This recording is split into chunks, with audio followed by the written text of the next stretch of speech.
Dear colleagues, distinguished guests, ecosystem partners, and those who are watching us live, a warm welcome to the report launching ceremony of the State of the Ecosystem for Youth Entrepreneurship in Bangladesh.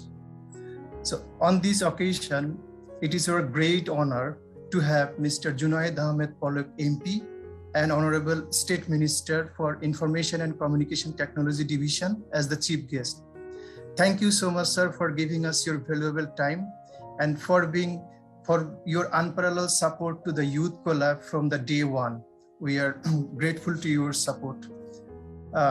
We have also a special guest for this ceremony, our very own Mr. Sudipto Mukherjee, Resident Representative, UNDP Bangladesh, Mr. Mohammad Nasir Suleiman, Regional Manager, Regional Hub of Dhaka, Islamic Development Bank Group, Mr. Shekhar Rajashekaran, City Chief Officer and Managing Director, Bangladesh, also Subcluster Head, Bangladesh and Sri Lanka, Mr. Hassan Arif, Head of Portfolio Investment, Startup Bangladesh Limited, keynote speaker, Mr. Bijon, the co-founder and CEO of LightCastle Partners, and my colleague, Ms. Eli Horo, Policy Specialist, Employment and Entrepreneurship, Regional Hub, Bangkok, Dhaka. So once again, a warm welcome to this report launching ceremony. Just to set the tone and context of this program, so Youth Collab, co-created by UNDP and Citi Foundation, positions young people in the front and center in order to solve pressing challenges. Besides directly investing youth entrepreneurship, Youth Collab works closely with multiple stakeholders, including government, civil society, and the private sector to strengthen entrepreneurship ecosystem and policy environment to better enable young people to take the lead on the new solutions resulted in achieving the SDGs. As a part of this continued effort, Youth Collab, in collaboration with Islamic Development Bank, Startup Bangladesh Limited, commissioned the first ever report of the state of the ecosystem for youth entrepreneurship in Bangladesh. The research of this report, which was conducted and consolidated by LightCastle Partners, analyzes the challenges and opportunities within 6 central domains of the youth entrepreneurship ecosystem in Bangladesh by incorporating youth and inclusion lens. I'd like to take the next 8 minutes to walk you through kind of the high-level findings of the study, the state of the ecosystem, youth entrepreneurship in Bangladesh. I'd like to broadly cover 4 aspects. We'll start with a bit of a context, and then we'll briefly take a look at the methodology. Then we'll do a bit of deep dive on the findings, and then of course we'll end with the recommendations as well. So if I start, taking a look at Bangladesh, that Bangladesh right now I think is the 8th largest country in terms of population, where the median age is 28. I think 50% of the population is under the age of 35. The GDP has grown between 5 to 10% for over a decade. Even in the pandemic, Bangladesh was one of the few countries which had a positive GDP growth, and we have just crossed GDP per capita more than $2,000. We are on track to become a middle-income economy by 2026-27, and at the moment, I think our GDP is 34th largest in the world, and soon to become one of the top 20 countries in GDP over the next 15 to 20 years. However, if you look at the employment, I think the national employment rate, which stood at 5.3%, is decent. And of course, during the COVID period, the unemployment was a bit higher. And what's interesting about this particular employment stats is that while the national unemployment rate is low, the underemployment rate is quite high. What does this basically mean? People are getting employed below their skill level. So this is something we need to work on, and this is where I think the youth entrepreneurship comes in, that creates more jobs and employment for the economy as a whole. So if you look at, again, estimating what is the youth entrepreneurs population, we have estimated the number to be almost 4 million, which is quite large. And again, we have kind of figured the definition to be between 15 to 34 years, and we have again segregated between male and female entrepreneurs as well. So approximately 36% of the population comprises of youth, and that results in estimated 4 million entrepreneurs in SMEs, startups, impact enterprises all over Bangladesh. If I took a kind of like a few case studies, and again, these are some of the case studies we picked up. We are seeing a lot of sectors where a lot of youth entrepreneurship is taking place. We are seeing opportunities and enterprises in agriculture, where we have seen innovative enterprises like Kamari, which kind of works in agricultural tech, bull fattening, precision agriculture.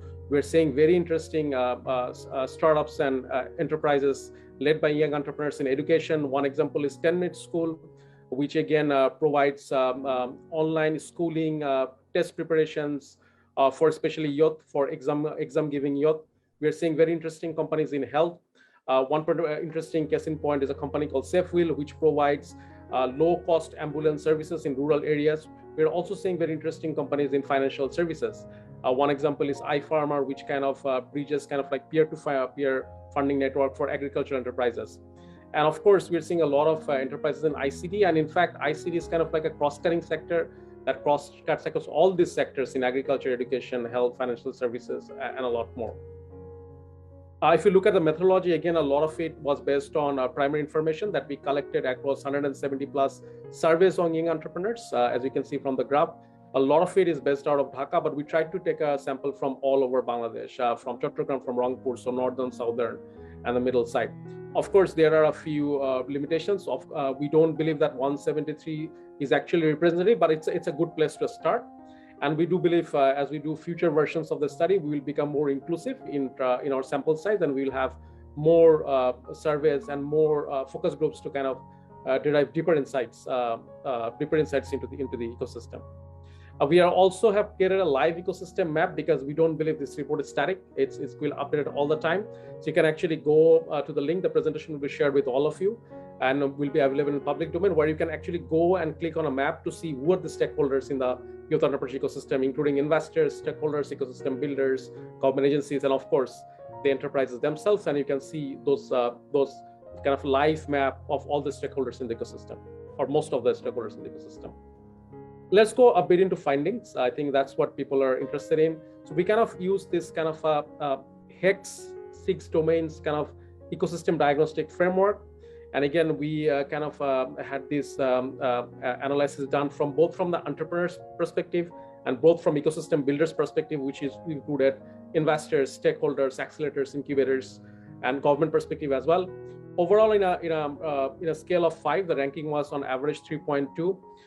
If you look at the spider diagram at the right side as well, that some of the things where the ranking was kind of low was human capital, entrepreneurship culture. Entrepreneurs and both ecosystem believe that the human capital and the entrepreneurship access to talent has to be improved. Access to finance and incentives is something again comes up, which again ranked kind of 3. Business development support was ranked 3.4. Innovation technology ranked 3.8, but access to market and policy and regulatory framework was also ranked 3.2 and 3.3 as well.